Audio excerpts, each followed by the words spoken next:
ایک مرتبہ مل کر دل جمی سے باجماعت ہو کر صلوات پڑھیں۔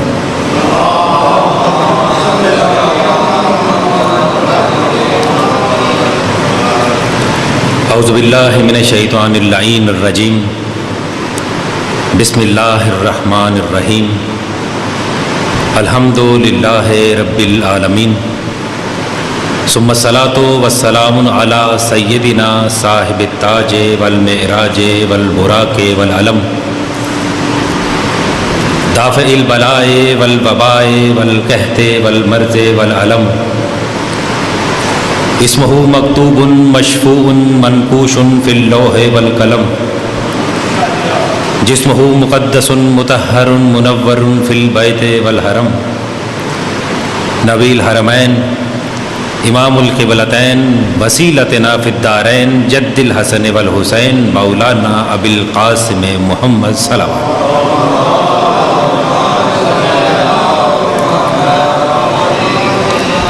وعلی اطرتہ الطیبین الطاہرین المعصومین المظلومین الذین اذھب اللہ عنکم الرجس وطہرہم تطہیرا صلوات۔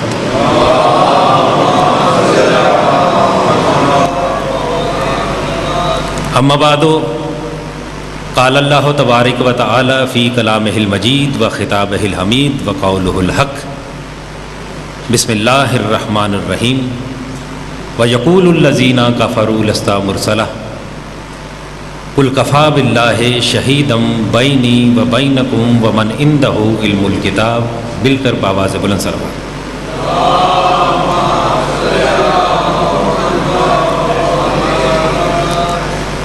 عزیزان گرامی، شہید اول شمس الدین محمد بن مکی عاملی نے اپنے مجموعے کے اندر ایک حدیث لکھی ہے کہ الشیطان و شیطانان، کہ شیطان دو طرح کے ہوتے ہیں، ایک جنوں میں شیطان ہوتے ہیں اور دوسرا انسانوں میں شیطان ہوتے ہیں۔ کتنے شیطان کہا؟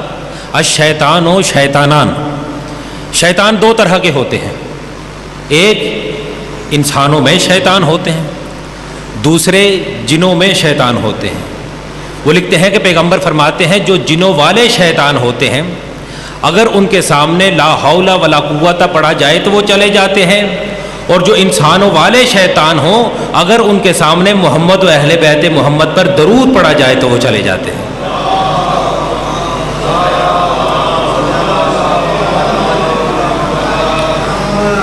اسی طرح مناقب اہل بیت کے اندر ہے کہ جو شخص ایک مرتبہ محمد و اہل بیت محمد پر درود بھیجتا ہے، اللہ فرشتوں کی 10,000 صفوں کے اندر اس درود بھیجنے والے پر درود بھیجتا ہے۔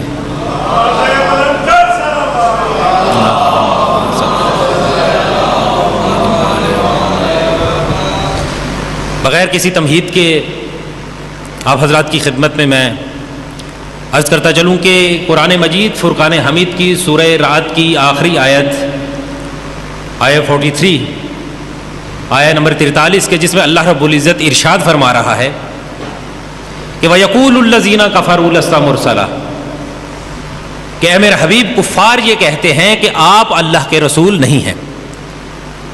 اب اللہ اس دعوے کی دلیل دیتا ہے کہ میرے حبیب کل، ان سے کہہ دو کیا؟ قُلْ كَفَى بِاللَّهِ شَهِيدًا بَيْنِي وَبَيْنَكُمْ، کہ میرا حبیب تیری رسالت کی گواہی کے لیے ان لوگوں کے درمیان اور تمہارے درمیان پہلے گواہ کے طور پر میں اللہ کافی ہوں، اور دوسرا وہ علی ابن ابی طالب کافی ہے جن کے پاس کتاب خدا کا علم ہے۔ عزیزان گرامی، ہم مسلسل 3 دنوں سے اس بات پر گفتگو کرتے چلے آئے کہ امیر المومنین کی ذات طیبہ وہ ذات ہے جو قرآن مجید کی علم کی حامل ہے اور رسول اللہ کی رسالت کی گواہ بھی ہے۔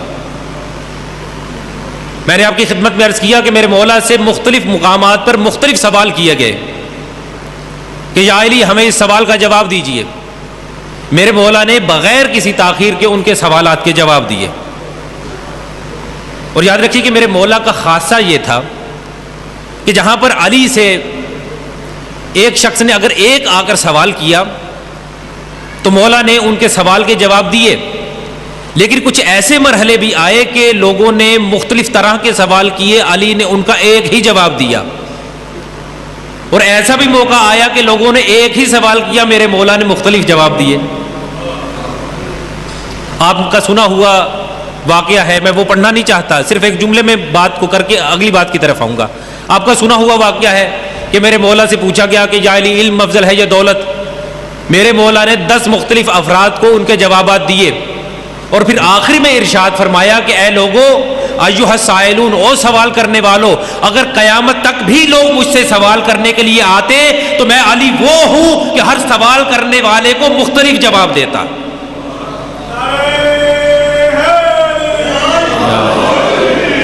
اس لیے کہ اللہ نے علی کو علم عطا فرمایا ہے۔ ومن عندہ علم الکتاب، وہ کہ جس کے پاس کتاب خدا کا علم ہے وہ رسول اللہ کی رسالت کا گواہ ہے۔ جو بات پیش کرنا چاہتا ہوں، جو نہیں سنی ہوئی وہ کروں گا کہ میرے مولا نے مختلف سوالوں کا ایک ہی جواب کیسے دیا۔ اب اس روایت کے بیان کرنے والے ہیں حضرت عبداللہ ابن عباس۔ کون عبداللہ ابن عباس؟ جو امیر المومنین کے چچا جناب عباس کے بیٹے ہیں، مولا کے چچا زاد بھائی جناب عبداللہ ابن عباس۔ وہ کہتے ہیں کہ میں مولا کے پاس بیٹھا ہوا تھا، اور جانتے ہیں نا کہ عبداللہ ابن عباس کون ہیں، جنہیں مسلمان کہتے ہیں کہ سب سے بڑے امت کے اگر کوئی مفسر قرآن ہے تو انہیں عبداللہ ابن عباس کہا جاتا ہے۔ ان کا لقب ہے حبر الامہ، کہ امت کی سیاہی اگر کسی کے پاس ہے تو اسے عبداللہ ابن عباس کہتے ہیں۔ سب سے بڑا عالم اگر کسی کو کہتے ہیں مسلمان تو وہ کہتے ہیں عبداللہ ابن عباس ہیں، لیکن دنیا کو یہ نہیں پتا کہ یہ عبداللہ ابن عباس شاگرد کس کا ہے۔ تو جس کا شاگرد ہوا پھر سب سے بڑا عالم تو وہ ہوا، سب سے بڑا مفسر قرآن تو وہ ہوا جن سے انہوں نے سیکھا۔ تو بہرحال جو بات عرض کرنا چاہتا ہوں وہ یہ ہے کہ جناب عبداللہ ابن عباس مولا کے پاس بیٹھے تھے۔ اب جب پاس بیٹھے ہوئے تھے تو ایک شخص آیا، آ کر کہنے لگا کہ یا علی، بات یہ ہے کہ میں بڑا ہی گنہگار ہوں، کوئی ایسا طریقہ بتائیے کہ اللہ تعالیٰ میرے گناہ معاف فرما دے۔ مولا نے فرمایا اچھا، گناہ معاف کروانا چاہتے ہو؟ کہا کہ ہاں۔ کہا کہ جاؤ استغفار کیا کرو، اللہ تمہارے گناہوں کو بخش دے گا۔ اس شخص نے اپنے سوال کا جواب لیا اور چلا گیا۔ اتنے میں ایک اور شخص آیا، آ کر کہنے لگا کہ مولا میں بڑا ہی غریب ہوں، میرے پاس پیسہ نہیں ہے، دولت نہیں ہے، کوئی ایسا طریقہ بتائیے کہ میں دولت مند ہو جاؤں۔ فرمایا جاؤ استغفار کیا کرو۔ تیسرا شخص آیا، آ کر کہنے لگا کہ یا علی، اللہ نے مجھے ہر چیز سے نوازا ہے، مجھے دولت بھی دی ہے، مجھے زمین بھی دی ہے، جائیداد بھی دی ہے، بیوی بھی دی ہے، سب کچھ دیا ہے، مگر اولاد نرینہ میرے پاس نہیں ہے، دعا کریں کہ اللہ مجھے بیٹا عطا کر دے۔ مولا نے فرمایا جاؤ استغفار کیا کرو۔ اب عبداللہ ابن عباس یہ بیٹھے سارا منظر دیکھ رہے تھے، کہنے لگے کہ مختلف مسائل مختلف لوگ لے کر آئے ہیں اور علی ہر ایک کو ایک ہی جواب دے رہے ہیں۔ ایک آیا میں گناہگار ہوں، اسے بھی کہا استغفار کرو۔ دوسرا آیا میں غریب ہوں، کہا استغفار کرو۔ تیسرا شخص آیا میری اولاد نہیں، کہا استغفار کرو۔ اتنے میں چوتھا بھی آ گیا، وہ کہنے لگا کہ یا علی، بات یہ ہے کہ میرا ایک باغ ہے، اس باغ کے اندر جب بھی پھل لگتا ہے، یا تو پھل لگتا نہیں، اگر لگ جائے تو وہ سڑ جاتا ہے، کوئی ایسا طریقہ بتائیے کہ میرے باغ کا پھل سڑے نہ۔ مولا نے فرمایا جاؤ استغفار کیا کرو۔ وہ پھر حیرت میں مبتلا ہو گئے، پھر خاموش بیٹھے رہے۔ کچھ دیر ہوئی کہ ایک اور شخص آ گیا، آ کر کہنے لگا کہ یا علی، ہم نے اپنے گاؤں تک ایک نہر کھودی تھی، ہم نے اس غرض سے نہر کھودی کہ گاؤں کے اندر پانی آئے گا، لیکن جیسے ہی نہر کھودی تو اس کا پانی ہی خشک ہو گیا، بتائیں کیا کریں؟ مولا نے فرمایا استغفار کیا کرو۔ اب جناب عبداللہ ابن عباس سے رہا نہ گیا، وہ عبداللہ ابن عباس کے جنہیں عالم قرآن کہتے ہیں، وہ عبداللہ ابن عباس کے جنہیں مفسر قرآن کہا جاتا ہے، وہ مولا کے پاس آئے، کہنے لگے یا علی، اتنے پیچیدہ سوال، اتنے بے ربط سوال، ان کو لوگوں نے آ کر آپ سے پوچھا اور آپ نے ہر ایک کو ایک ہی جواب دے دیا کہ جاؤ استغفار کرو، جاؤ استغفار کرو، جاؤ استغفار کرو۔ اب وہ عبداللہ ابن عباس کہ جنہیں دنیا مفسر قرآن کہتی ہے، جنہیں عالم قرآن کہتی ہے، مولا نے فرمایا کہ اے عبداللہ ابن عباس، لگتا ہے تو نے قرآن نہیں پڑھا۔ کہا لگتا ہے تو نے قرآن نہیں پڑھا. کہا مولا کیا مطلب؟ کہا یہ جو لوگ سوال لے کر آئے ہیں اللہ نے خود قرآن میں تو اس کا حل بتایا ہے. جس شخص نے آ کر سوال کیا کہ مولا میں گنہگار ہوں, میں نے کہا استغفار کرو. جس شخص نے آ کر کہا کہ میں غریب ہوں, مولا نے کہا استغفار کرو. جس شخص نے آ کر کہا کہ میری زمین خشک ہے, مولا نے کہا استغفار کرو. کہا مولا کہاں پر قرآن میں دلیل ہے؟ مولا نے کہا جا اور جا کر سورہ نوح کی آیت نمبر 10, 11 اور 12 پڑھ, جس میں اللہ ارشاد فرما رہا ہے استغفروا ربکم انہ کان غفارا ویرسل السماء علیکم مدرارا ویمددکم باموال وبنین. کہ جاؤ اور جا کر استغفار کرو, اللہ تمہارے گناہوں کو بخش دے گا, آسمان سے بارش نازل کرے گا اور تمہاری مدد کرے گا اولاد کے ذریعے سے اور مال کے ذریعے سے.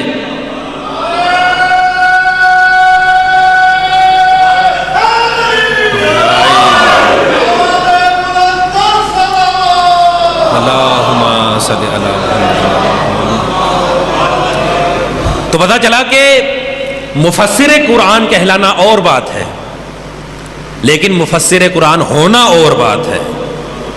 عالم قرآن کہلانا اور بات ہے, عالم قرآن ہونا اور بات ہے. یاد رکھیے کہ اہل بیت سے مختلف مقامات پر, میرا موضوع تو یہی ہے, اس سے مناسبت رکھتا ہے, لیکن چونکہ ولایت کو سنتے سنتے یہاں پر قبلہ کاشف زیدی صاحب نے بھی پڑھی اور میرے دوست بھی پڑھ رہے تھے, بھائی پڑھ رہے تھے, تو چونکہ ولایت جب امیر المومنین کی پڑھی جائے تو دل کو دل سے راہ ہو جاتی ہے. تو کچھ میرا بھی دل چاہا کہ ولایت پر ایک دو باتیں آپ کی خدمت میں عرض کرتا چلوں. عزیزان گرامی, میرے مولا امام سعدی کے پاس ایک شخص آیا,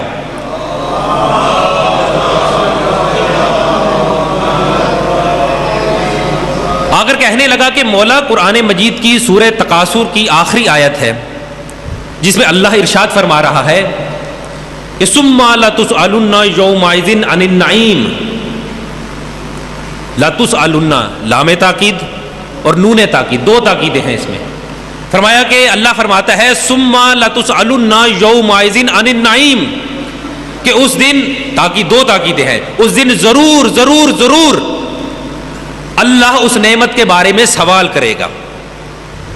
ایک شخص آیا, آ کر کہنے لگا کہ مولا یہ جو اللہ نے اس آیت میں ارشاد فرمایا ہے کہ اللہ اس دن ضرور ضرور ضرور نعمت کے بارے میں سوال کرے گا, مولا وہ کون سی نعمت ہے کہ جس کے بارے میں اللہ سوال کرے گا؟ مولا نے اب اگر چاہتے تو اس وقت اس سوال کا جواب دے دیتے, لیکن مولا نے ہمارے علم میں اضافہ کرنے کے لیے اس سے پوچھا کہ تو یہ بتا لوگ اس کے بارے میں کیا کہتے ہیں, کہ وہ کون سی ایسی نعمت ہے کہ قیامت کے دن اللہ اس نعمت کے بارے میں سوال کرے گا. کہنے لگا کہ مولا بات یہ ہے کہ لوگوں سے میں نے پوچھا, مسلمان یہ کہتے ہیں کہ اس آیت میں جو اللہ نے ارشاد فرمایا ہے کہ ثم لتسألن یومئذ عن النعیم, کہ وہ نعمت کے جس کے بارے میں اللہ سوال کرے گا وہ یہ کھانے پینے کی چیزیں ہیں. اللہ قیامت کے دن کھانے پینے کی چیزوں کے بارے میں سوال کرے گا, لوگ یہ کہتے ہیں. امام نے ارشاد فرمایا کہ تو یہ بتا کہ جو لوگ یہ بات کرتے ہیں کہ قیامت کے دن اللہ رب العزت کھانے پینے کی چیزوں کے بارے میں سوال کرے گا کہ تو نے کیا کھایا, تو نے کیا کھایا, تو نے کیا کھایا, تو مجھے یہ بتا کہ اگر کوئی سخی شخص تجھے اپنے گھر میں دعوت کرے اور دعوت دینے کے بعد تجھے طرح طرح کے کھانے پیش کرے اور کھانا کھلانے کے بعد تجھ سے پوچھے کہ تو نے کیا کیا کھایا, تو کہنے لگا کہ مولا پھر وہ سخی کیسے ہوا جو کھانا کھلانے کے بعد حساب مانگے؟ توجہ فرما رہے نا حضرات. کہا کہ مولا وہ سخی کیسا ہوا جو کھانا کھلانے کے بعد حساب مانگے کہ بتا کیا کیا کھایا ہے؟ تو امام نے فرمایا کہ بالکل صحیح کہا, یہ نعمت کے جس کے بارے میں اللہ نے ارشاد فرمایا ہے کہ ثم لتسألن یومئذ عن النعیم, کہ اس دن ضرور ضرور ضرور اللہ رب العزت ایک نعمت کے بارے میں سوال کرے گا. وہ یہ نعمت ایسی نہیں ہے تو وہ اللہ جس نے سخاوت بخشی ہے کیا اس سے یہ امید رکھے گا کہ وہ کھانے پینے کی چیزوں کا سوال کرے گا؟ فرمایا اللہ رب العزت کبھی بھی کھانے پینے کی چیزوں کا سوال نہیں کرے گا. کہا مولا پھر کس کے بارے میں سوال کرے گا؟ فرمایا کہ میری جد علی ابن ابی طالب کی ولایت کے بارے میں سوال کرے گا.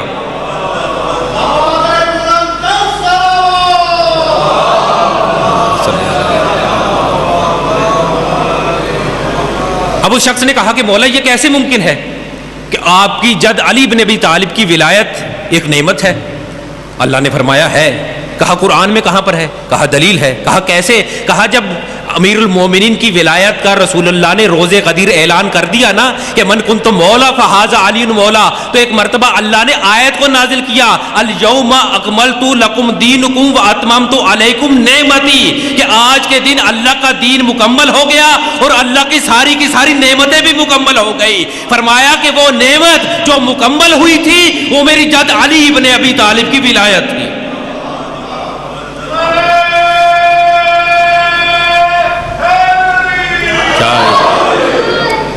تو عزیزان گرامی، امام نے ارشاد فرمایا کہ اللہ کی سب نعمتیں جاری و ساری رہیں گی قیامت تک، لیکن وہ نعمت کہ جس پر اللہ نے اپنی نعمتوں کا اختتام کیا وہ میری جد علی کی ولایت ہے۔ عزیزان گرامی یاد رکھیے، ہمارے پاس یہ نعمت ہے، اس لیے ہمیں اس کی اس حد تک قدر نہیں ہے کہ جس حد تک ہونی چاہیے، اس لیے کہ جب تک انسان صحت مند ہوتا ہے، قبلہ زیادی صاحب، اس وقت تک انسان کو بیماری کی قدر نہیں ہوتی، جب بیمار ہوتا ہے تو تندرستی کی قدر ہوتی ہے۔ جب تک انسان کے پاس دولت ہوتی ہے اسے غربت کا احساس نہیں ہوتا، جب غربت ہوتی ہے تو دولت کا احساس ہوتا ہے۔ اس لیے امام نے ارشاد فرمایا کہ کبھی بھی ایک لمحے کے لیے بھی یہ دعا نہ کرنا کہ ہم سے اللہ یہ ولایت جیسی نعمت کو چھین لے۔ کہا ہو سکتا ہے کہ ایک لمحے کے لیے تم سے یہ ولایت چھن جائے اور تمہاری موت ہو جائے تو تم جنت میں نہیں، تمہارا ٹھکانہ جہنم میں ہوگا۔ اور یاد رکھیے کہ یہ ولایت ایسی چیز ہے کہ جس کا سوال اہل بیت کے والدین سے بھی تھا۔ اب یہ مت سمجھیے کہ جناب ابو طالب امیر المومنین کے والد ہیں، جناب فاطمہ بنت اسد امیر المومنین کی والدہ ہیں، تو کیا مولا کی ولایت کو ان سے سوال نہیں ہوا تھا؟ جب تک نتیجہ نہ دے دوں اس وقت تک صبر کی گنجائش ہے۔ اہل بیت کے والدین سے بھی ان کی ولایت کا سوال ہوا۔ آپ کہیں گے کیسے؟ یاد رکھیے کہ جب امیر المومنین کی والدہ جناب فاطمہ بنت اسد دنیا سے گئی ہے نا، تو ایک مرتبہ امیر المومنین ننگے سر دوڑتے ہوئے رسول اللہ کے پاس آئے اور آ کے کہنے لگے یا رسول اللہ میری ماں دنیا سے چلی گئی۔ رسول اللہ نے جیسے ہی یہ جملہ سنا کہ کہا یا علی یہ مت کہو کہ آپ کی والدہ دنیا سے چلی گئی، بلکہ یہ کہو کہ یا رسول اللہ آپ کی ماں دنیا سے چلی گئی۔ اس لیے کہ فاطمہ بنت اسد امی بعد امی، فاطمہ بنت اسد نے میری ماں کے بعد ماں بن کر مجھے پالا۔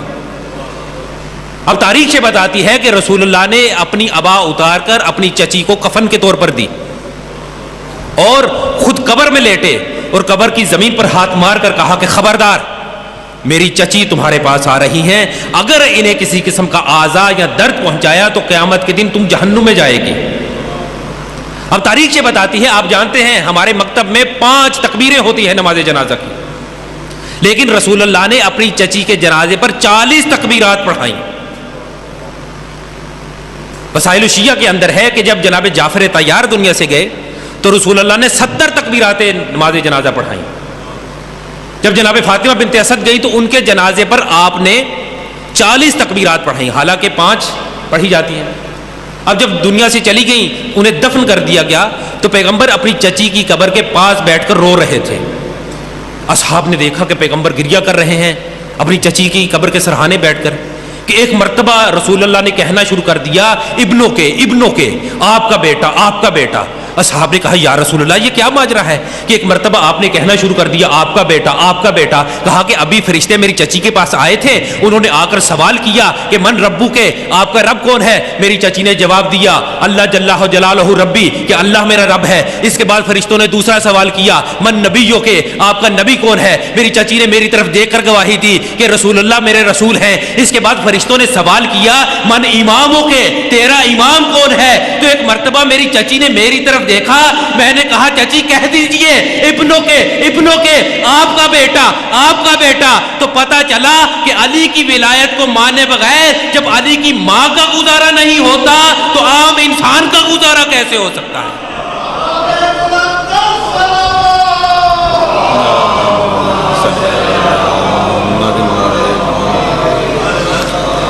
جب ولایت علی کو مانے بغیر امیر المومنین کے والدین کا گزارا نہیں تو خود عام امتی کا کیسے گزارا ہو سکتا ہے؟ چونکہ آج کی مجلس امام سجاد کے عنوان سے ہے، اس لیے میں چاہوں گا کہ اسی ولایت کو امام کی زبان سے بھی بتاتا چلوں۔ عزیزان گرامی، پہلے بتاتا چلوں کہ بڑی ہی سینسٹیو روایت ہے، بڑی ہی نازک روایت ہے۔ آپ دعا کیجئے کہ میں اس روایت کے حق تک اور اس کے حق جیسے بنتا ہے بیان کرنے کا، اس حد تک آپ کی خدمت میں پہنچا سکوں کہ بہار الانوار کی 14ویں جلد کے صفحہ نمبر 401 میں یہ روایت موجود ہے، اور اس روایت کے بیان کرنے والے مولا کے خاص ایک صحابی ہیں جن سے ایک دعا بھی معروف ہے، ابو حمزہ صومالی۔ آپ میں سے بہت سے افراد نے پڑھی ہوئی ہے، جنہوں نے نہیں پڑھی انہوں نے سنی ہوگی، جنہوں نے نہیں سنی وہ 2 لفظوں میں سن لیجئے۔ اس دعا کا پرابلم یہ ہے، اس دعا کی مشکل یہ ہے کہ اس دعا کو ہم شروع تو کر دیتے ہیں، لیکن شروع کرنے والا صفحے پلٹ کر دیکھتا رہتا ہے کہ پتہ نہیں کب ختم ہوگی۔ اس لیے میں عموماً کہا کرتا ہوں کہ جب لمبی اور طولانی دعائیں پڑھیں تو اس وقت پڑھیں جب آپ کے پاس فراغت ہو، جب آپ کے پاس وقت زیادہ ہو، اس لیے کہ بلا وجہ جبرن صفحے پلٹنے کو کوئی فائدہ نہیں ہے۔ تو جناب ابو حمزہ صومالی امام سجاد کے شاگرد ہیں، اور یاد رکھیے کہ جناب ابو حمزہ صومالی وہ صحابی ہیں کہ جنہوں نے 4 اماموں کے زمانے کو درک کیا، امام سجاد، امام باقر، امام صادق، امام موسیٰ کاظم، ان 4 اماموں کے زمانے کو درک کیا انہوں نے۔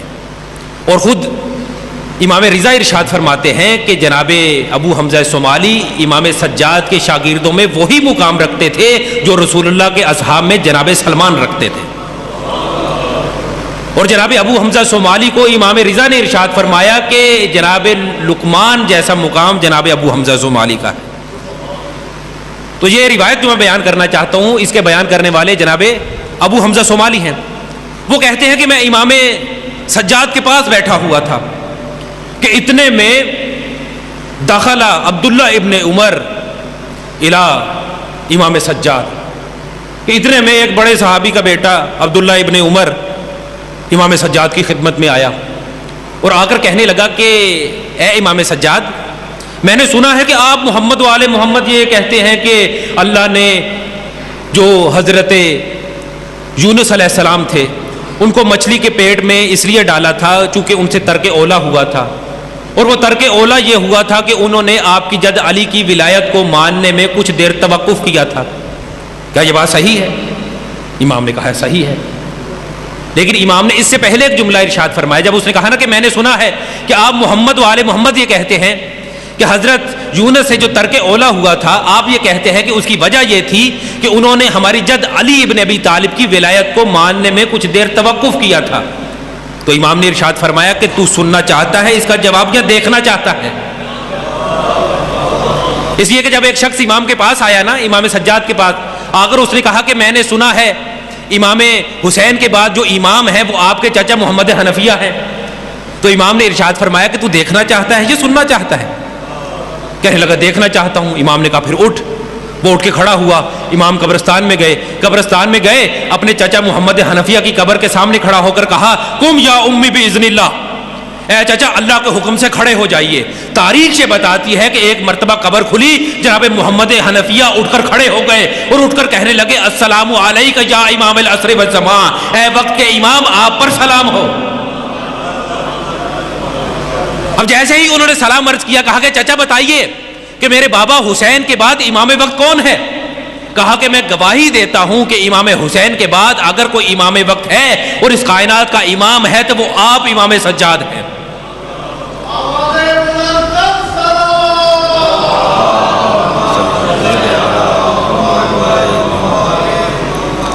تو دخل عبداللہ ابن عمر، امام کے پاس آیا اور آ کر کہنے لگا کہ میں نے سنا ہے کہ آپ محمد و آل محمد یہ کہتے ہیں کہ اللہ نے حضرت یونس کو جو مچھلی کے پیٹ میں ڈال دیا تھا اس کی وجہ یہ ہے کہ انہوں نے آپ کی جد علی ابن ابی طالب کی ولایت کو ماننے میں کچھ دیر توقف کیا تھا، کیا یہ بات صحیح ہے؟ امام نے کہا سننا چاہتا ہے یا دیکھنا چاہتا ہے؟ اب اس کی 2 صورتحال تھی نا، یا تو امام جناب یونس سے ملاقات کروا دیتے یا مچھلی سے کروا دیتے۔ امام نے کہا کہ سننا چاہتا ہے یا دیکھنا چاہتا ہے؟ کہنے لگا دیکھنا چاہتا ہوں۔ امام نے کہا پھر اپنی آنکھیں بند کر۔ اس نے اپنی آنکھوں کو بند کیا، ساتھ ہی بیٹھے ہوئے تھے امام کے صحابی، یہ جو روایت بیان کرنے والے ابو حمزہ صومالی، کہا ابو حمزہ تو بھی اپنی آنکھوں کو بند کر. ابو حمزہ نے بھی آنکھوں کو بند کیا. لیکن عام طور پر بچوں کی عادت ہوتی ہے نا کہ انہیں کہا جی آنکھیں بند کرو تو وہ ذرا سا آنکھ کو کھول کر پھر بھی دیکھتے رہتے ہیں. تو عبداللہ ابن عمر نے یہی کام کیا. امام نے کہا کہ اے عبداللہ ابن عمر تیری آنکھیں ابھی کھلی ہیں, انہیں صحیح سے بند کر. اب جب اس نے آنکھیں بند کی, امام نے ایک لمحے کے بعد کہا کہ اپنی آنکھیں کھولو. ابو حمزہ صومالی کہتے ہیں کہ ایک لمحہ پہلے ہم مدینے میں تھے, دوسرا لمحہ آیا تو ہم ساحل سمندر پر تھے. اب امام کو جیسے ہی عبداللہ ابن عمر نے دیکھا, کہنے لگا کہ مولا اگر مجھے کچھ ہو گیا نا تو میری زندگی اور موت کے ذمہ دار آپ ہوں گے. کہا کہ کیسی بات کر رہا ہے, ساری زندگی تو تیرا بابا یہی کہتا رہا لولا علی لہلک عمر, جن کو ہلاکت سے ہم نے بچایا کیا ان کی بھی ہلاکت ہم کریں گے. اب وہ کھڑا تھا, امام نے سمندر کی طرف دیکھ کر ارشاد فرمایا یا ایھا الحوت الیونس, اے یونس نبی کی عظیم و شان مچھلی. عبداللہ نے جیسے اس منظر کو دیکھا, اور ساتھ ہی جناب ابو حمزہ صومالی بھی تھے, انہوں نے اس منظر کو دیکھا کہ ایک بہت بڑی مثل جبل العظیم, ایک پہاڑ جیسی مچھلی ایک مرتبہ ساحل سمندر کی طرف آ رہی تھی. اب جیسے ہی وہ ساحل سمندر پر آئی ہے نا, ایک مرتبہ اس نے امام کو دیکھ کر ایک جملہ کہنا شروع کر دیا. یہ جملہ کاشف زیدی صاحب کے لیے خاص بولوں گا. ایک مرتبہ وہ آئی اور آ کر اس نے ساحل سمندر پر امام کو ایک جملہ کہہ کر سلام کیا, لبیک لبیک یا ولی اللہ, اے اللہ کے ولی آپ پر سلام ہو. کاشف زیدی صاحب کہیں گے کہ یہ لبیک لبیک اللہم لبیک تو حج کے موقع پر کہا جاتا ہے, یہ اس موقع پر مچھلی نے کیوں کہا؟ جانتے ہیں مچھلی نے کیوں کہا؟ مچھلی نے اس لیے کہا کہ لبیک لبیک اللہم لبیک کہہ کے فروع دین کا حج کیا جاتا ہے, میں نے لبیک لبیک یا ولی اللہ کہہ کر اصول دین کے کعبہ کا حج کیا. اب امام نے مچھلی کی طرف دیکھا اور ارشاد فرمایا یا ایھا الحوت الیونس, اے یونس نبی کی عظیم و شان مچھلی, تو یہ بتا کہ تیرے درمیان اور حضرت یونس کے درمیان کیا ہوا تھا. کہا کہ جب اللہ نے ہر نبی پر امیر المومنین کی ولایت کو پیش کیا تو ہر نبی نے علی کی ولایت کو قبول کیا, رسول اللہ کی رسالت کو قبول کیا, لیکن جب حضرت یونس کو کہا نہ قبول کر تو حضرت یونس نے کہا کہ بار الہ میں اس علی کی ولایت کو کیسے قبول کر لوں کہ جس کو میں نے دیکھا نہیں ہے. اب اللہ نے جب یہ جملہ سنا تو اللہ کو جلال آ گیا. اللہ نے کہا کہ جب تو نے مجھے دیکھا نہیں ہے, مجھ پر بغیر دیکھے میری نبوت پر اور میرے رسول کی نبوت پر اور میری احادیت پر تو ایمان لے آیا ہے, تو پھر علی کی ولایت پر بغیر دیکھے ایمان کیوں نہیں لا سکتا. اب اللہ نے مچھلی کو حکم دیا کیا کہ یا ایھا الحوت الیونس, کہ اے مچھلی حضرت یونس کو نگل لے. اب تاریخ یہ بتاتی ہے کہ مچھلی نے حضرت یونس کو نگل لیا اور 40 شب و روز تک مچھلی کے پیٹ میں حضرت یونس رہے. اور اب یاد رکھیے کہ حضرت یونس 40 شب و روز مچھلی کے جو پیٹ میں رہے ہیں نا, تو 3 طرح کے اندھیروں میں رہے. ایک سمندر کا اندھیرا, دوسرا رات کا اندھیرا, تیسرا مچھلی کے پیٹ کا اندھیرا. اور یاد رکھیے کہ ان 3 طرح کے اندھیروں سے اگر نکلنا ہو تو علی علی کرتے رہیں, یہ تینوں کو تینوں خود بخود دفع ہو جائیں گے. اس لیے کہ جب تک حضرت یونس نے ولایت علی کو قبول نہیں کیا وہ بھی مچھلی کے پیٹ سے نجات نہیں پائے تھے. اس لیے کہ ہمیں تو مفت میں ولایت علی مل گئی ہے نا, اس لیے ہمیں اس حد تک قدر نہیں جس حد تک ہونی چاہیے. یہ تو انبیاء سے پوچھئے کہ جن کو جان کے لالے پڑ گئے, آدم کی توبہ قبول نہ ہوتی اگر علی نہ ہوتے, نوح کی کشتی پار نہ ہوتی اگر علی نہ ہوتے, ابراہیم آتش نور نجات نہ پاتے اگر علی نہ ہوتے, موسیٰ نجات نہ پاتے اگر علی نہ ہوتے, عیسیٰ نجات نہ پاتے اگر علی نہ ہوتے. تو جناب یونس کو بھی اگر نجات ملی تو صرف اور صرف امیر المومنین کی وجہ سے ملی. اور آپ جانتے ہیں کہ وہ قرآن کی آیت کی تلاوت کرتے رہے کہ لا الہ الا انت سبحانک انی کنت من الظالمین, ہر روز ہزار مرتبہ پڑھتے رہے. لیکن کیا یہ کہنا ان کے لیے نجات کا سبب بن گیا؟ نہیں. جب تک انہوں نے امیر المومنین کی ولایت کا یہ جملہ نہ کہا وَقَبِلْتُ بِوِلَایَتِ امیر المومنین, کہ میں علی کی ولایت قبول کرتا ہوں, اس وقت تک انہیں نجات نہیں ملی. پتہ چلا کہ صرف قرآن پڑھنا انسان کی نجات کا سبب نہیں بن سکتا جب تک کہ وہ علی کی ولایت نہ رکھتا ہو.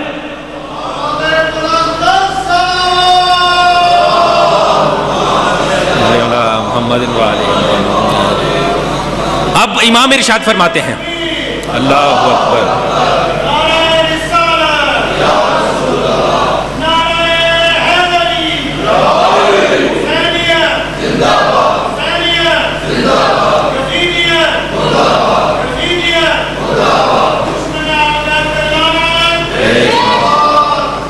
یہاں اس موقع پر چونکہ اشعار پڑھے گئے تو میرا دل چاہ رہا ہے کہ میں ایک ربائی آپ کی خدمت میں عرض کر دوں۔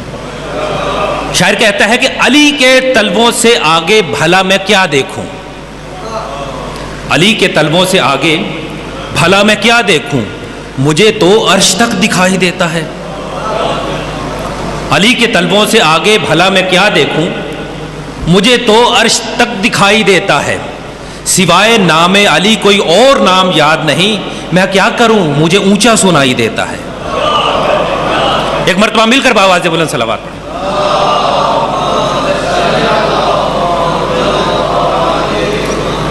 تو فضائل امیر المومنین اتنے ہیں کہ اور کسی کے فضائل بیان کرنے کی ضرورت ہی نہیں ہے۔ تو عزیزان گرامی، اب ابو حمزہ صومالی کہتے ہیں کہ جب امیر المومنین کی ولایت کو حضرت یونس نے قبول کیا تو وہ مچھلی کے پیٹ سے باہر آئے، تو پتہ چلا کہ سمندر کے جانور جو ہیں وہ صرف علی علی کرتے نہیں بلکہ انبیاء سے علی علی کروانا بھی جانتے ہیں۔ تو عزیزان گرامی، چونکہ وقت مختصر ہے اس لیے آپ کی خدمت میں میں کچھ مطالب اور چاہتا ہوں عرض کروں۔ یاد رکھیے کہ جہاں پر آج امام سجاد کے مصائب عرض کرنا چاہوں گا، میں چاہوں گا کہ امام کے کچھ نہ کچھ فضائل بھی آپ کی خدمت میں عرض کروں تاکہ ہمیں پتہ چلے کہ امام سجاد ہیں کون، مگر ذہن میں یہ بات رہے کہ میرے امام کا لقب ساجد نہیں سجاد ہے۔ میں فرق آپ کی خدمت میں بتاتا چلوں کہ ساجد کسے کہتے ہیں اور سجاد کسے کہتے ہیں۔ ساجد اسے کہتے ہیں کہ جو سجدہ کرنے کے لیے پاک زمین تلاش کرے اسے ساجد کہتے ہیں۔ میں اپنے انداز سے آپ کی خدمت میں پیش کر رہا ہوں، بس قبول کرتے رہیے گا کہ ساجد اسے کہتے ہیں جو سجدہ کرنے کے لیے پاک زمین تلاش کرے، لیکن سجاد اسے کہتے ہیں کہ جس کے سجدے کی خود زمین انتظار میں رہے۔ اس لیے کہ ہم سب ساجد ہیں، ہم سب سجدہ کرتے ہیں، ہم سب پاک زمین تلاش کرتے ہیں کہ کب پاک زمین ملے اور ہم سجدہ کریں، لیکن سجاد وہ ہے کہ جس کے سجدے پہ خود زمین ناز کرے کہ یہ سجاد ہے کہ جس نے مجھ پر سجدہ کر کے مجھے قابل فخر بنا دیا۔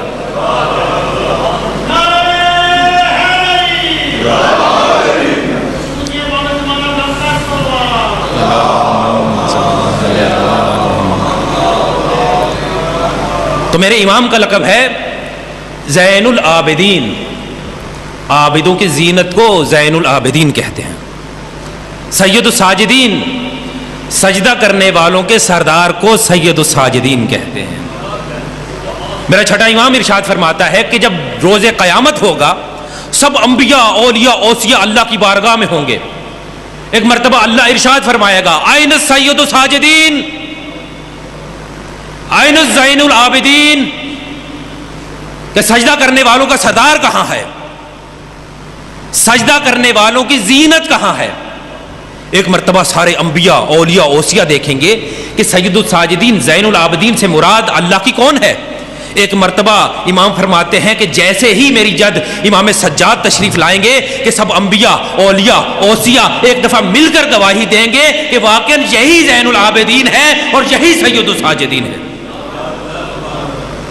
ایک شخص امام کی خدمت میں آیا، اگر کہنے لگا کہ مولا آپ کا لقب ہے زین العابدین، عابدوں کی زینت کو زین العابدین کہتے ہیں، مولا آپ نے یہ جو لقب اپنایا ہے یا آپ کو دیا گیا ہے، آپ کی صفت ہے زین العابدین، عابدوں کی زینت، تو آپ کے بابا علی بھی اتنے بڑے عابد تھے کہ آپ کی عبادت ان سے بھی زیادہ ہے۔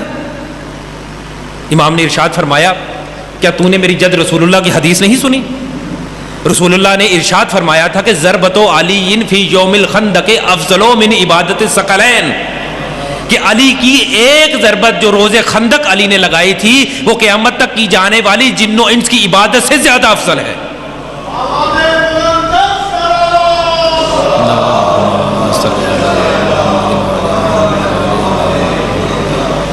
کہ علی کی ایک ضربت قیامت تک کی جانے والی جن و انس کی عبادت سے بھی زیادہ افضل ہے۔ اچھا، اب مورخین نے یہاں پر لکھا کہ امیر المومنین اور عمر بن عبد ود کے درمیان جو ضربیں چلی نا، علی نے 70 ضربیں لگائی تھیں، لیکن رسول اللہ نے کیا فرمایا کہ ضربت علی فی یوم الخندق افضل من عبادت الثقلین، علی کی ایک ضربت، 70 نہیں، علی کی ایک ضربت قیامت تک کی جانے والی جن و انس کی عبادت سے افضل ہے جو علی نے روز خندق لگائی۔ اب علماء نے لکھا کہ وہ کون سی ایسی ضربت تھی ان 70 میں سے کہ جس ایک ضربت کو رسول اللہ نے ارشاد فرمایا کہ یہ ایک ضربت علی کی قیامت تک کی جانے والی جن و انس کی عبادت سے افضل ہے، تو علماء نے لکھا کہ وہ ایک ضربت جو علی نے عمر بن عبد ود پر وار کرتے ہوئے روک لی تھی، اس ایک ضربت کو رسول اللہ نے ارشاد فرمایا کہ ضربت علی فی یوم الخندق افضل من عبادت الثقلین، کہ علی کی وہ ایک ضربت جو علی نے عمر بن عبد ود پر وار کرتے ہوئے روک لی تھی، اس ایک ضربت کو اللہ نے اور رسول اللہ نے قیامت تک کی جانے والی جن و انس کی عبادت سے افضل قرار دیا۔ تو امام نے ارشاد فرمایا کہ کبھی بھی ہم محمد و اہل بیت محمد کے درمیان تقابل مت کرنا، اس لیے کہ اللہ نے کچھ صفات ہم محمد و اہل بیت محمد کو مشترک عطا کی ہیں اور کچھ الگ الگ عطا کی ہیں۔ کہا مولا وہ کون سی ایسی صفات ہیں جو آپ سب محمد و اہل بیت محمد کو اللہ نے مشترک عطا کی ہیں؟ کہا پہلا ہے علم، ہم سب علم لدنی کے حامل ہیں۔ کہا دوسرا، کہا ہم ہیں عصمت، عصمت کے حامل کو معصوم کہتے ہیں، ہم سب کے سب معصوم ہیں۔ کہا مولا وہ کون سی چیزیں ہیں کہ جو آپ کو الگ الگ عطا فرمائی گئی ہیں؟ فرمایا کہ ہر معصوم کو اللہ نے کچھ الگ الگ عطا کیا تھا۔ کہا کیا؟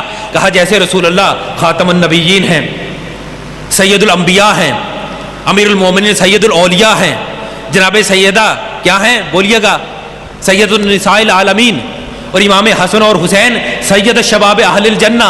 اور کہا مولا آپ؟ کہا میں سید الساجدین اور زین العابدین۔ تو امام سجاد زین العابدین ہیں، امام سجاد سید الساجدین ہیں، عابدوں کی زینت کو زین العابدین کہتے ہیں، سجدہ کرنے والوں کے سردار کو سید الساجدین کہتے ہیں۔ اب عزیزان گرامی، امام کو زین العابدین کیوں کہا جاتا ہے؟ اس لیے کہ امام سجاد سے بہت سی ایسی دعائیں ہیں جو امام سے نقل ہوئی ہیں۔ صحیفہ سجادیہ آپ کے ذہنوں میں ہے، میں اس سے متعلق صرف ایک بات عرض کرنا چاہوں گا، آپ پریشان ہو کر نہ سنیے گا، بالکل ذمہ داری سے بات کروں گا، آپ ذمہ داری سے سنیے گا۔ آج سے تقریباً 10 سال پہلے کی بات ہے، جب میں پنجاب یونیورسٹی میں پڑھا کرتا تھا، اس وقت میں ایم ایڈ کر رہا تھا اور ساتھ میں جب ماسٹر کر رہا تھا اسلامک اسٹڈی میں، تو اس وقت ہمیں پڑھنے میں ایک مقالہ ملا جو کہ 20 سال پہلے لکھا گیا تھا، لیکن میں نے 10 سال پہلے پڑھا۔ قبلہ نقوی صاحب جانتے ہیں کہ برطانیہ کے اخباروں میں سے ایک اخبار ہے جس کا نام ہے دی گارڈین، ان اخباروں میں سے ایک اخبار جس کا نام میں نے لیا، اس میں ایک مقالہ چھپا جس میں ایک انگریز نے یہ بات کہی کہ پچھلے دنوں ایک مسلمان میرے دوست نے مجھے ایک کتاب گفٹ کی جس کا نام تھا کہ سیمز آف اسلام، جو کہ صحیفہ سجادیہ کا انگلش میں ترجمہ تھا۔ کہتا ہے کہ جب مجھے اس نے یہ کتاب دی میرے ایک دوست نے، تو مجھے پڑھ کر تعجب ہوا کہ مسلمانوں میں کوئی ایسی شخصیت بھی موجود ہے جو اللہ سے کلام کرنا جانتی ہے جس طرح سے اللہ سے کلام کرنے کا حق ہے۔ کہنے لگا اس کے بعد میرا اور تعجب بڑھا جب مجھے یہ پتا چلا کہ یہ کتاب آج نہیں بلکہ آج سے 1400 سال پہلے لکھی گئی ہے۔ وہ کہنے لگا کہ اس کے بعد میرا اور تعجب بڑھا جب مجھے یہ پتا چلا کہ اس کتاب کے لکھنے والے نے، یہ دعائیں مانگنے والے نے، یہ دعائیں جو ہیں سکون کی حالت میں نہیں بلکہ قید سلاسل میں بیٹھ کر یہ دعائیں مانگی تھی۔ وہ کہنے لگا مجھے تعجب ہے کہ مسلمانوں کے پاس کوئی ایسی شخصیت بھی ہے کہ جن کی تعلیمات کو پڑھ کر آج بھی انسان ہدایت پا سکتا ہے۔ تو یہ امام سجاد کی دعاؤں کی خاصیت ہے۔ میں پھر عرض کروں گا کہ امام سجاد کا لقب کیا ہے؟ بولیے گا، زین العابدین، سید الساجدین، یعنی سجدہ کرنے والوں کے سردار کو سید الساجدین کہتے ہیں، زین العابدین، عابدوں کی زینت کو زین العابدین کہتے ہیں۔ اب امام سجاد کی عبادت کا کیا مقام تھا؟ امام سجاد کے سجدے کا کیا مقام تھا؟ روایت کے اندر ہے، آپ کی شاید سنی ہوئی روایت ہو، مگر اس سے ایک جملہ آپ کی خدمت میں عرض کرنا چاہتا ہوں کہ ایک مرتبہ مدینے کے اندر ایک صدا گونجی کہ امام سجاد کے بیٹے جناب باقر کنویں میں گر گئے۔ ایک مرتبہ جیسے ہی مدینے کے اندر یہ آواز آئی لوگ دوڑتے ہوئے امام سجاد کے دروازے پر پہنچ گئے کہ مولا آپ کے بیٹے امام باقر کنویں میں گر گئے ہیں۔ جیسے ہی امام کی زوجہ جناب فاطمہ بنت امام حسن جو کہ امام حسن کی بیٹی تھی، امام سجاد کی زوجہ تھی، انہوں نے جیسے ہی یہ جملہ سنا دوڑتے ہوئے مولا کے پاس آئی، کہا کہ مولا ہمارا بیٹا کنویں کے اندر گر گیا ہے۔ آپ جانتے ہیں کہ بی بی فاطمہ بنت امام حسن کون ہے؟ امام کی بیٹی ہیں، امام کی زوجہ ہیں اور امام کی ماں ہیں۔ امام کی پوتی بھی جناب فاطمہ بنت امام حسن ہیں۔ جو امام کی پوتی ہو، جو امام کی بیٹی ہو، جو امام کی زوجہ ہو، جو امام کی ماں ہو، جو امام کی دادی ہو، یہ مقام ہے جناب فاطمہ بنت امام حسن کا۔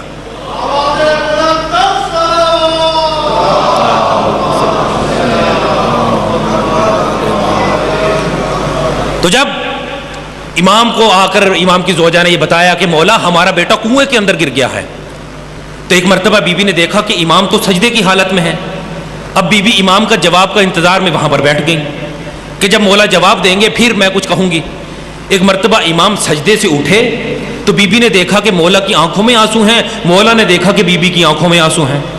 کہا مولا میں آپ کو یہ بتانا چاہتی تھی کہ ہمارا بیٹا کنویں کے اندر گر گیا ہے۔ کہا کہ میں اللہ کی بارگاہ میں سجدے میں تھا، اس لیے مجھے علم نہیں تھا کہ آپ کیا کہہ رہے ہیں۔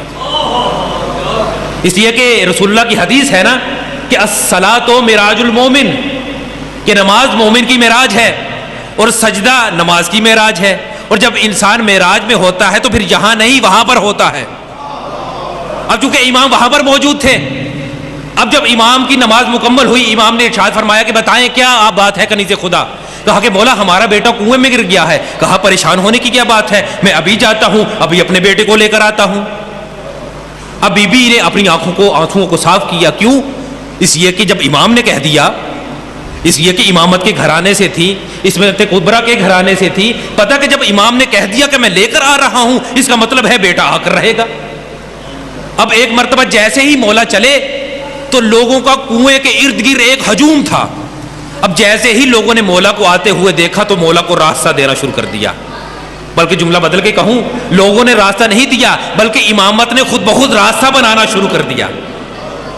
اب امام کنویں کے پاس گئے، کنویں کے پاس جا کر امام نے ارشاد فرمایا کہ اے پانی میری امانت کو میرے پاس واپس لوٹا دے۔ لوگوں نے دیکھا کہ ایک مرتبہ کنویں کا پانی اوپر کی طرف بلند ہونا شروع ہو گیا۔ جیسے ہی کنویں کا پانی اوپر آیا لوگوں نے ایک عجیب منظر دیکھا کہ امام باقر علیہ السلام پانی کے اندر نہیں بلکہ پانی کے اوپر بیٹھے ہوئے کھیل رہے ہیں۔ امام نے اپنے بیٹے کو اٹھایا اور اٹھا کر گود میں لیا اور چلنے لگے۔ ایک شخص آگے سے آیا اور آ کر کہنے لگا مولا آپ کو چہرے پر کوئی پریشانی ہی نہیں ہے، آپ کا بیٹا اتنی دیر سے کنویں کے اندر تھا، گھنٹوں سے کنویں کے اندر تھا، اگر آپ کے بیٹے کو کچھ ہو جاتا تو؟ امام نے ارشاد فرمایا کہ جب میں نے اللہ کی عبادت میں کبھی خیانت نہیں کی تو پھر اللہ میری امانت میں کیسے خیانت کر سکتا تھا؟ تو یہ امام سجاد کی عبادت کا عالم ہے۔ عزیزان گرامی، یہ امام سجاد ہے کہ جن کے سجدوں پر خود سجدے ناز کریں، اسے سید الساجدین کہتے ہیں۔ یاد رکھیے کہ سب سے زیادہ تاریخ کے اندر اگر کسی نے قیدیوں کو غلاموں کو آزاد کیا ہے تو وہ دو ہستیاں ہیں، بولیے گا کون سی؟ یا امیر المومنین یا امام سجاد۔ جملہ بدل کر کہوں تاریخ میں دو ہستیاں ہیں جنہوں نے سب سے زیادہ غلاموں کو آزاد کیا ہے، یا پہلے علی نے یا چوتھے علی نے، اس لیے کہ یہ سب کے سب محمد ہیں، یہ سب کے سب علی ہیں۔ ایک مرتبہ مدینے کے اندر کربلا کے واقعے کے بعد اتنا قحط آیا کہ بارش نازل نہیں ہو رہی تھی۔ مدینے کے سب لوگ بڑے پریشان کہ لگتا ہے اللہ کا ہم پر عذاب ہے۔ کربلا کا واقعہ ہو چکا تھا، واقعہ ہررا ہو چکا تھا۔ ایک مرتبہ لوگ پریشان کہ بارش کیوں نازل نہیں ہو رہی۔ ایک مرتبہ لوگوں نے یہ تہیہ کیا کہ سب مل کر مسجد نبوی میں جائیں گے، اللہ کے حضور دعا کریں گے۔ ایک مرتبہ سب کے سب افراد مسجد نبوی میں جمع ہو گئے اور اللہ سے کہنے لگے کہ بار الہ ٹھیک ہے ہم گنہگار ہیں، تم ہم گنہگاروں کی وجہ سے نہیں لیکن اپنے رسول اپنے نبی کی وجہ سے ہم پر رحمت نازل فرما اور بارش نازل کر دے۔ اب اس روایت کے بیان کرنے والا ایک اہل سنت راوی ہے، وہ کہتا کہ میں مسجد نبوی میں تھا، لوگ سارے کے سارے گڑ گڑا رہے تھے، دعائیں کر رہے تھے، مگر کسی کی بھی دعا قبول نہیں ہو رہی تھی۔ ایک مرتبہ میں نے دیکھا کہ ایک افریقی غلام مسجد نبوی میں داخل ہوا، جس کے موٹے موٹے ہونٹ تھے، جس کا سیاہ چہرہ تھا، اس کی پیشانی سے نور نکل رہا تھا۔ ایک مرتبہ وہ مسجد نبوی میں داخل ہوا، اس نے لوگوں کو دائیں سے بائیں کی جانب دیکھا، آگے سے پیچھے کی طرف دیکھا کہ کوئی مجھے دیکھ تو نہیں رہا۔ کہنے لگا کہ اس کی پیشانی کے نور نے مجھے اتنا متاثر کیا کہ میں چپکے سے اس کے پیچھے جا کر بیٹھ گیا کہ یہ مجھے دیکھے نہ۔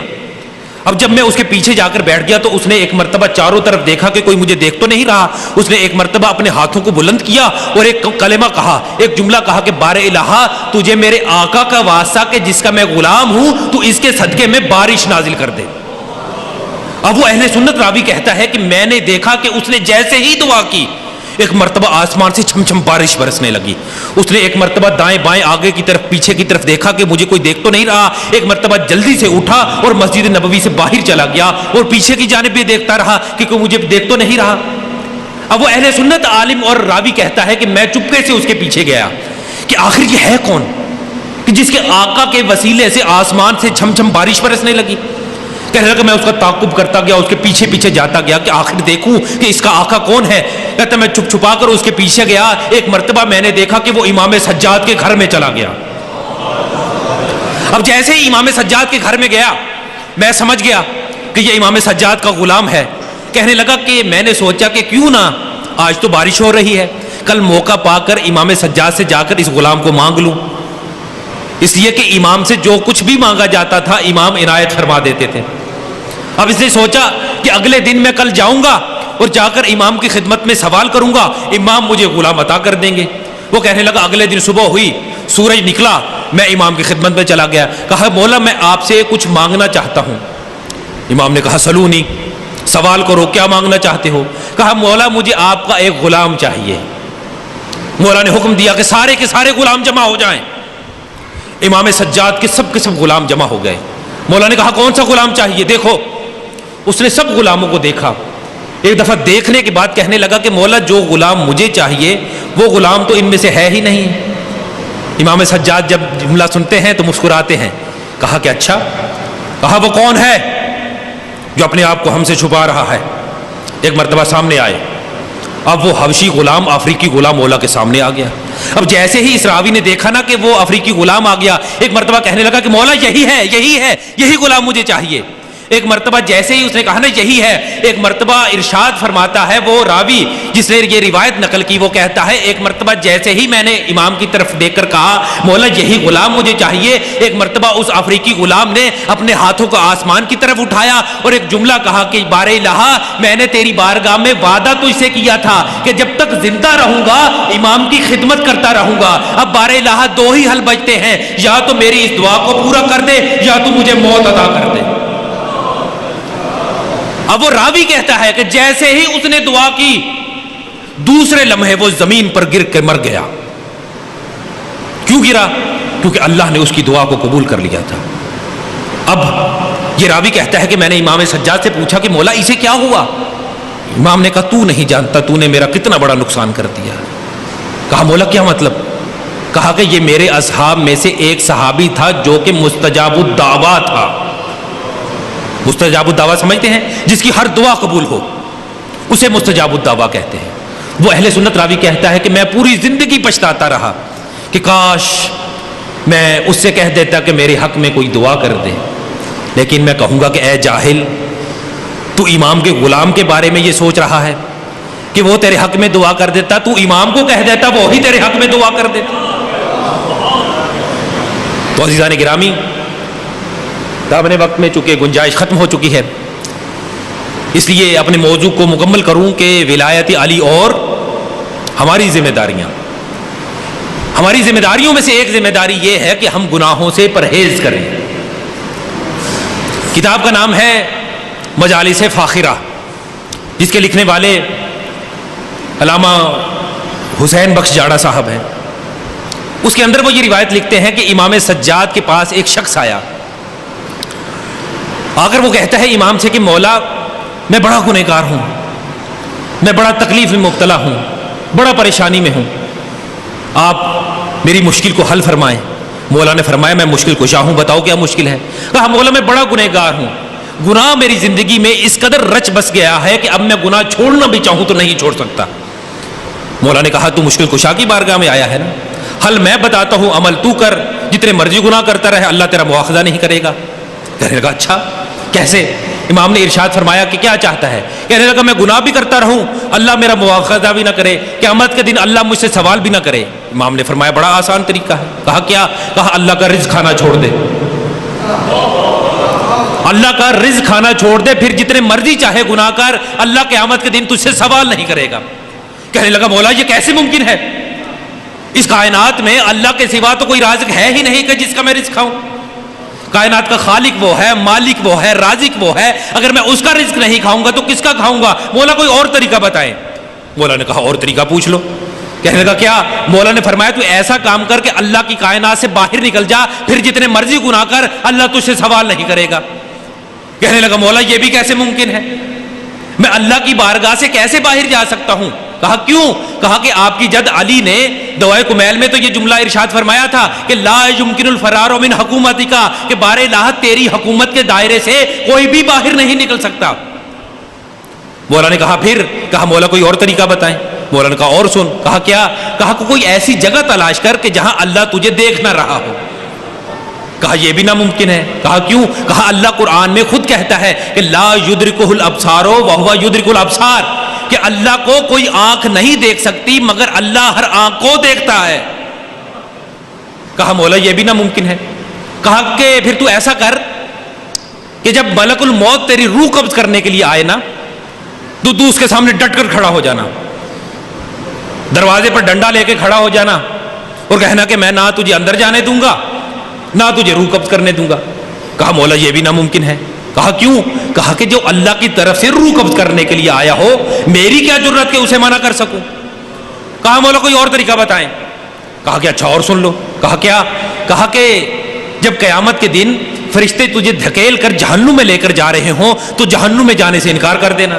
کہا مولا یہ بھی ناممکن ہے۔ خدا کی قسم اتنا جملہ جب امام نے سنا نا تو امام کو جلال آ گیا۔ امام نے ارشاد فرمایا کہ جب نہ تو اللہ کا رزق کھائے بغیر رہ سکتا ہے، جب تو نہ اس کی کائنات چھوڑے بغیر رہ سکتا ہے، نہ تو اس سے چھپ کر گناہ کر سکتا ہے، جب نہ تو ملک الموت کا سامنا کر سکتا ہے، جب نہ تو جہنم میں جانے سے انکار کر سکتا ہے، تو اس اللہ کی بارگاہ میں گناہ کرتے ہوئے تجھے شرم نہیں آتی؟ اتنا سننا تھا کہ وہ امام کے قدموں میں گر گیا۔ کہنے لگا کہ مولا مجھے معاف کر دے، میں آئندہ کبھی گناہ نہیں کروں گا۔ عزیزان گرامی، جس طرح ہم یہ چاہتے ہیں کہ ہمارا امام معصوم ہو، ہم کسی گناہگار کو اپنا امام نہیں مانتے، اس طرح امام بھی چاہتے ہیں کہ ہمارے ماننے والوں میں ہماری صفات پائی جائے، ہمارا ماننے والا دیانتدار ہو، امانت دار ہو، مخلص ہو دین کے ساتھ، تو ہماری زندگی میں اہل بیت کی زندگی کی جھلک نظر آنی چاہیے۔ بس عزیزان گرامی، یاد رکھیے کہ میں ایک طالب علم ہوں، ایک خطیب ہوں۔ علماء نے، میں چند دنوں پہلے پڑھ رہا تھا تو میرے اچانک سے ذہن میں یہ مطالب آئے جو آپ کی خدمت میں پیش کرنا چاہوں گا۔ کربلا تک یا مدینے کی ٹوٹی ہوئی قبر تک، امام سجاد کی قبر تک پہنچنا، یہ آپ کی فکر ہوگی۔ میں نے بتایا کہ میں طالب علم ہوں، عالم دین ہوں۔ علماء نے لکھا ہے کہ عالم دین کی کچھ خصوصیات ہوتی ہیں۔ خطابت کے اصولوں میں سے چند اصول ہیں۔ مثلا خطیب کو ویل ڈریس ہونا چاہیے۔ مثلا خطیب نے عبا، قبا، امامہ پہنا ہو یا شیروانی اور جناقیب پہنی ہو، تو یہ خطابت کے اصولوں میں سے علماء نے اصول لکھا ہے۔ اگر علماء نے لکھا ہے کہ اگر خطیب نے عبا، قبا، امامہ یا شیروانی اور جناقیب نہ پہنی ہو تو خطابت نہیں کر سکتا، تو یہ خطابت کے اصولوں میں سے ایک اصول ہے۔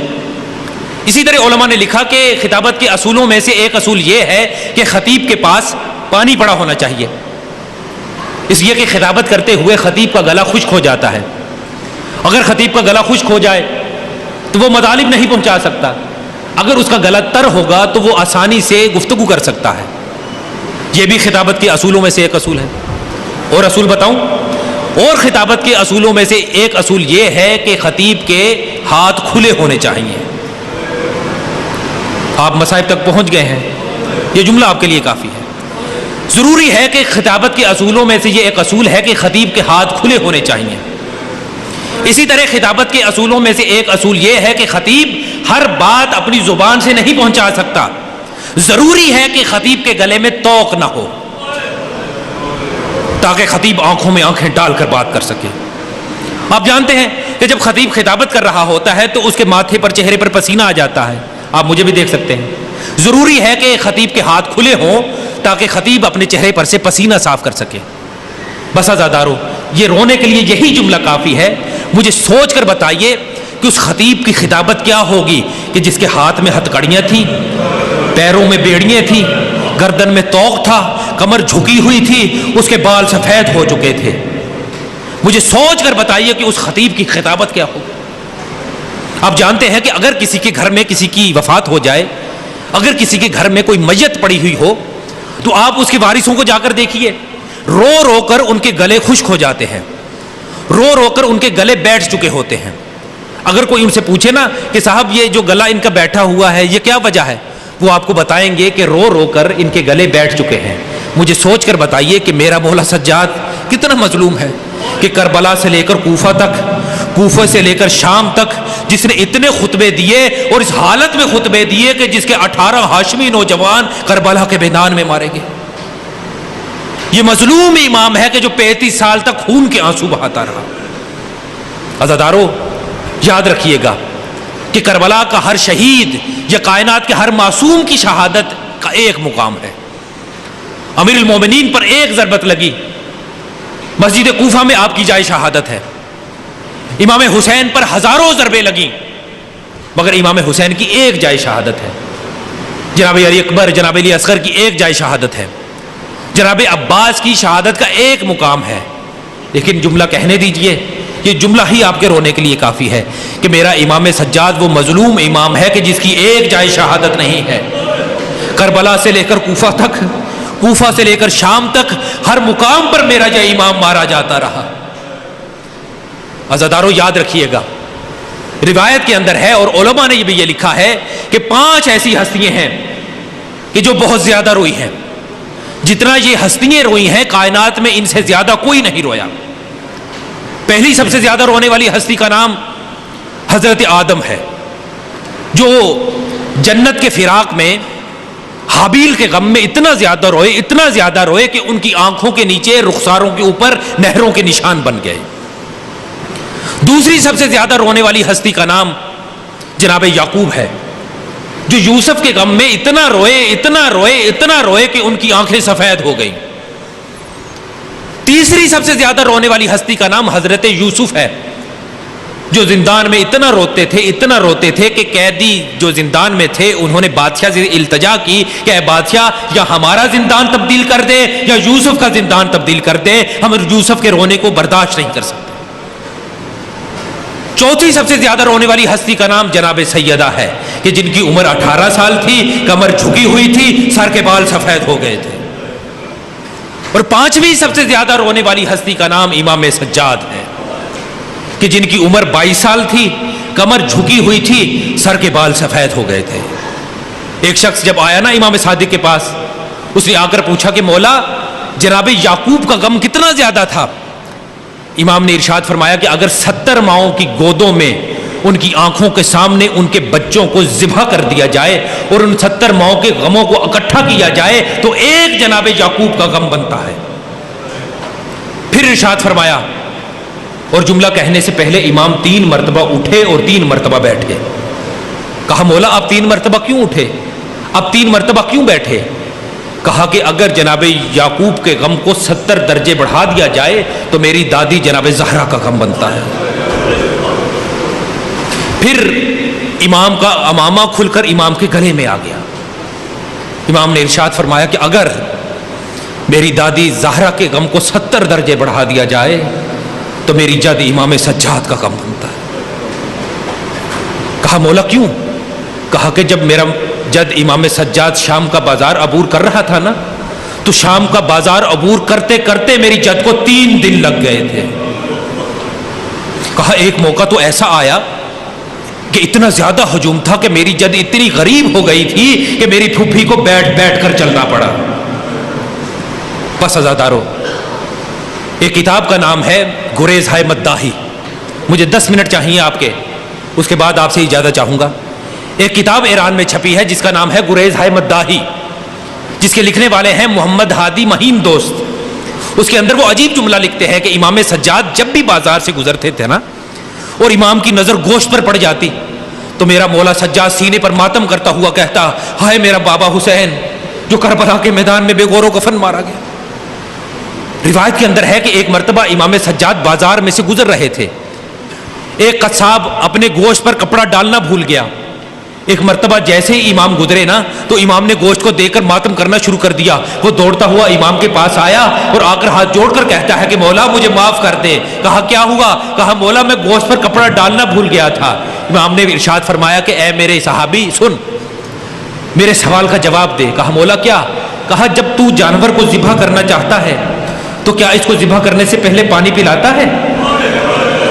کہا کہ جبنا رسول اللہ جانور کو ذبح کرنے سے پہلے پانی پلانا تو آپ کی جد رسول اللہ کی سنت ہے، ہم جب بھی جانور کو ذبح کرتے ہیں تو اسے ضرور پانی پلاتے ہیں۔ کہا اچھا میرے دوسرے سوال کا جواب دے۔ کہا مولا کیا؟ حکم کریں۔ کہا کہ جب تم جانور کو ذبح کرنا چاہتے ہو تو کیا خنجر کو تیز کرتے ہو جو خود خنجر سے ذبح کرتے؟ کہا مولا جب بھی ذبح کرتے ہیں تیز خنجر سے ذبح کرتے ہیں۔ کہا اچھا جب تم جانور کو ذبح کرتے ہو تو کیا دوسرے جانور کے سامنے ذبح کر دیتے ہو؟ کہا نہیں مولا، جب بھی ہم ذبح کرتے ہیں تو دوسرے جانوروں سے چھپا کر ذبح کرتے ہیں۔ خدا کی قسم جیسے ہی امام نے یہ جملہ سنا نا ایک مرتبہ کربلا کی طرف ماتم کرتے ہوئے امام نے کہا، ہائے میرا جد حسین، ہائے میرا بابا حسین، کہ جس اس حالت میں ذبح کیا گیا کہ جب وہ 3 دن کا پیاسا تھا، 3 دن کا بھوکا تھا، اور جس خنجر سے ذبح کیا گیا وہ خنجر بھی بڑا کن تھا، اس حالت میں ذبح کیا گیا کہ جب میری پھوپھی دیکھ رہی تھی، میری پھوپھی کربلا کے میدان میں جب اپنے بابا کو دیکھ کر، جب اپنے بھائیا کو ذبح ہوا دیکھ کر بی بی نے کہا تو ایک مرتبہ مدینے کی طرف اشارہ کر کے کہا، ہائے میرے جد رسول اللہ یہ وہ حسین ہے کہ جسے آپ بڑا محبت کرتے تھے۔ بس عزادارو مجھے مصائب کی طرف رہنے دیجیے گا۔ بس عزادارو سن 95 ہجری 25 محرم الحرام محمد کا مدینہ، 11 بیٹوں اور 4 بیٹیوں کی موجودگی میں ولید ابن عبد الملک کے دیے ہوئے زہر حلاحل سے میرے امام کے جگر کے ٹکڑے کٹ کٹ کر گر رہے تھے۔ ایک مرتبہ امام باقر نے لا کر اپنے بابا کے سامنے تشت رکھ دیا۔ جیسے ہی تشت رکھا نا تو اب امام کے جگر کے ٹکڑے کٹ کٹ کر گر رہے تھے۔ ایک مرتبہ امام سجاد نے شام کی طرف رخ کر کے کہا کہ اے پھوپھی اماں آئیے آئیے دیکھیے کہ آپ کے سجاد کے جگر کے ٹکڑے کٹ کٹ کر گر رہے ہیں۔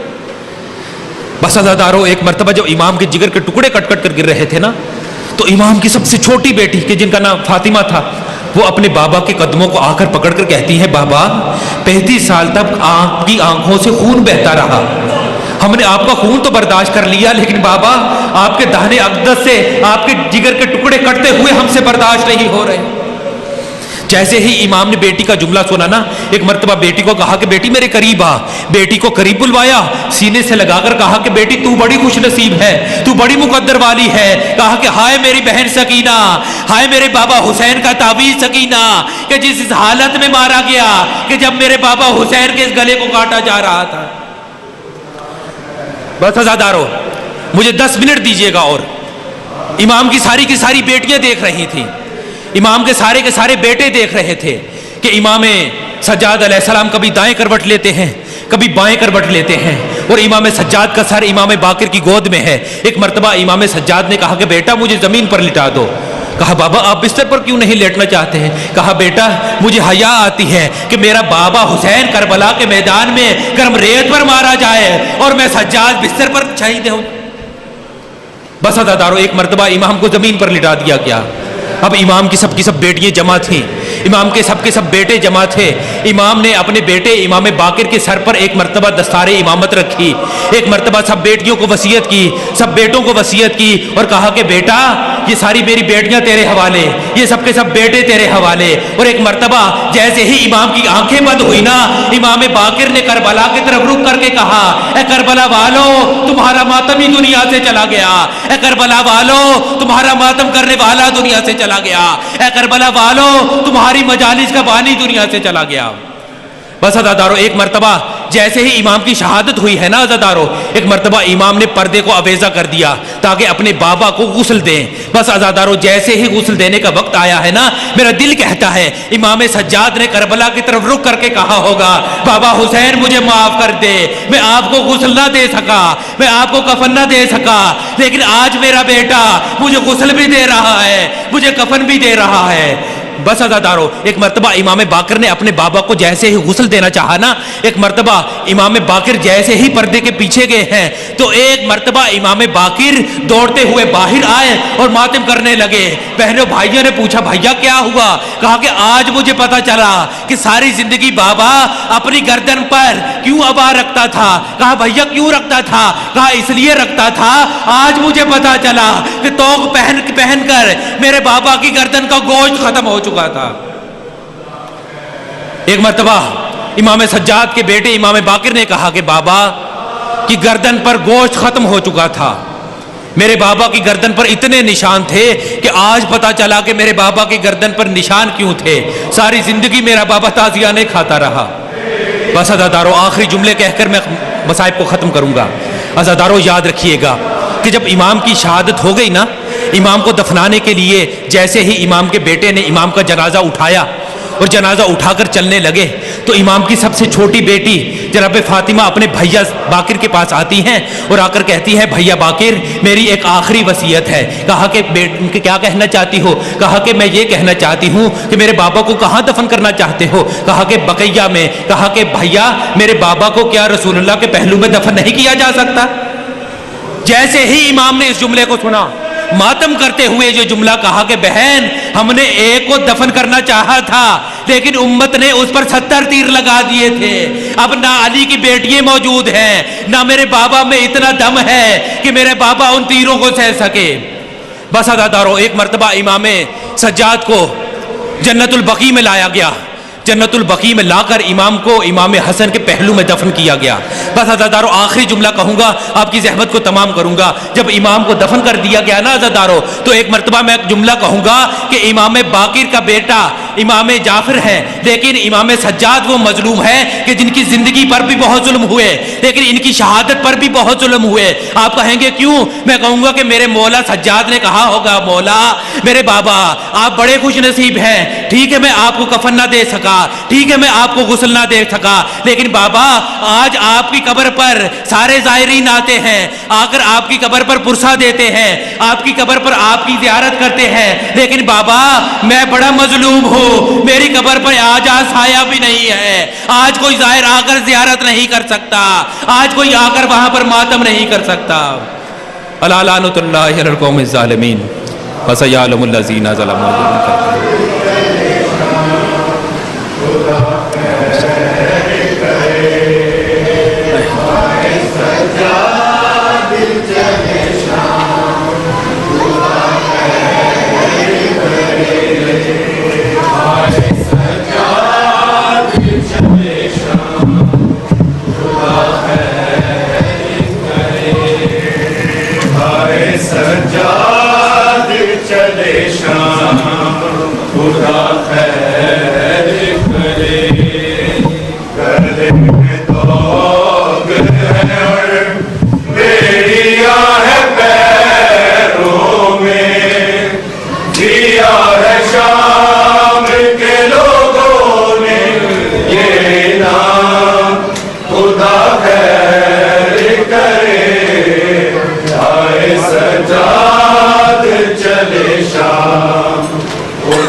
جس کے سر سے رضا بھی کبھی سرک جائے تمہارے شرم کے سورج وہیں پلٹ جائے، شرابیوں سے ہوئی ہے وہ ہم کلام، خدا خیر کرے